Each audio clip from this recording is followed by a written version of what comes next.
Hello दोस्तों, नमस्कार। मेरा नाम उदित नारायण है और मैं आप सभी का स्वागत करता हूं अपने YouTube channel the greatest class में। तो दोस्तों, इस वीडियो में हम बात करने वाले हैं कि रेलवे के जो आपके अभी अपकमिंग एग्ज़ाम्स हैं उसकी तैयारी आप किस तरह से कर सकते हैं। तो दोस्तों, सबसे पहले आप ये नोटिस देखिए। इस नोटिस में ये कहा गया है कि अलग अलग जोन्स को जिम्मेदारी दी गई है कि आप पर्टिकुलर वैकेंसीज पे काम करिए एंड बताइए कि जून तक 30 जून तक कि किस जैसे कि एनटीपीसी है तो उसमें आपके कितने पद खाली हैं, ताकि वो अपने नोटिफिकेशन में जो भी आने वाले हैं उसमें वो लोग बता सकें।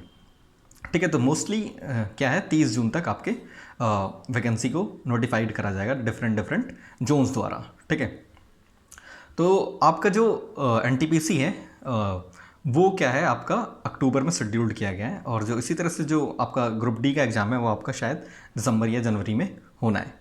ठीक है, तो आपके पास यहाँ से 6 महीने के अराउंड रहते हैं।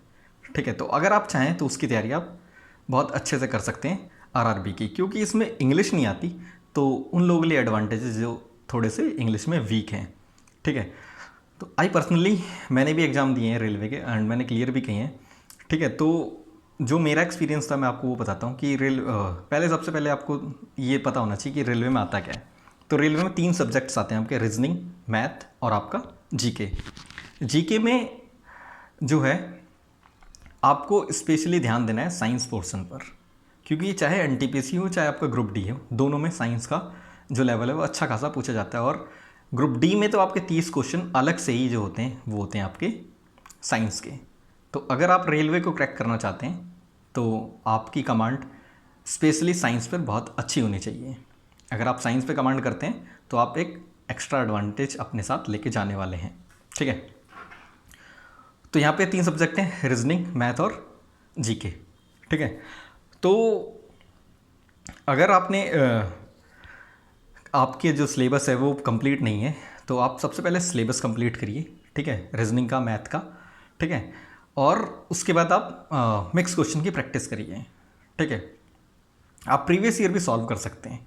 तो अगर आपको प्रीवियस ईयर सॉल्व करने तो आप ये बुक जो है आप इसको रिकमेंड कर सकते हैं। इसमें सारे प्रीवियस ईयर पेपर दिए गए हैं जो प्रीवियस ईयर में हुए थे, तो आप इसको भी रेफ़र कर सकते हैं फॉर योर प्रिपरेशन। देखो, मिक्स क्वेश्चन की प्रैक्टिस करना, मैं हर वीडियो में अपनी यही बात कहता हूँ, आप मेरी कोई भी पीछे वीडियो उठा के देख लीजिए, इसमें मैं स्ट्रेटजी की बात कर रहा हूँ।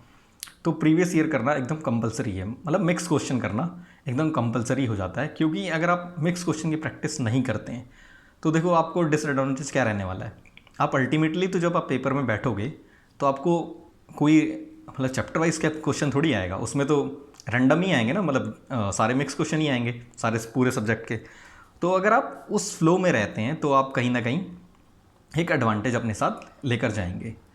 ठीक है, तो मिक्स क्वेश्चन की प्रैक्टिस करना बहुत ज़रूरी है। तो जिन लोगों का सिलेबस कंप्लीट नहीं है वो सबसे पहले अपना सिलेबस कंप्लीट करिए। मैथमेटिक्स में क्या होता है कि रेलवे आपका मेंसुरेशन वगैरह से ठीक ठाक क्वेश्चन पूछिए, मतलब वो कैलकुलेशन अच्छी खासी करवाती है। ठीक है, तो आप कैलकुलेशन को ध्यान में रखते हुए, जैसे आपको जो चैप्टर करने हैं आप मेंसुरेशन पे ध्यान दीजिए, टाइम एंड डिस्टेंस पे ध्यान दीजिए। ठीक है, आपका प्रॉफिट एंड लॉस जो है चैप्टर, ये 3 चैप्टर ऐसे हैं जो आपके कैलकुलेशन को काफ़ी ठीक ठाक कर देंगे।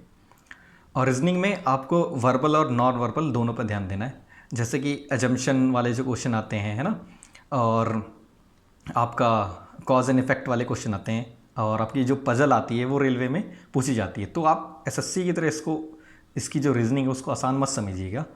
ठीक है, इसकी रीजनिंग ठीक ठाक लेवल पे आती है। तो आपको जो चैप्टर्स नहीं आते हैं आप उसके चैप्टर या तो यूट्यूब से देख लीजिए, या तो फिर अगर आपने कोई कोर्स ले रखा है तो आप उससे अभी जो अपना सिलेबस पूरा कर सकते हैं। बट अभी मैं आपको ये कहूँगा कि अभी जो आने वाले 4 महीने हैं उनमें आप सबसे अपने जो हैं कोर्स कंप्लीट कीजिए, और जिनका कोर्स कंप्लीट है वो जितने ज़्यादा मॉक टेस्ट लगा सकते हैं, जितने ज़्यादा प्रीवियस ईयर क्वेश्चन कर सकते हैं वो करिए। ठीक है, तो इतना ही था इस वीडियो में। ठीक है, आप इस बुक को रेफ़र कर सकते हैं इफ़ यू वांट। ठीक है, और बने रहिए हमारे यूट्यूब चैनल के साथ, और चैनल को अगर सब्सक्राइब नहीं किया है तो प्लीज़ सब्सक्राइब एंड जुड़े रहिए हमारे साथ। मिलते हैं अपनी नेक्स्ट वीडियो में। Thank you.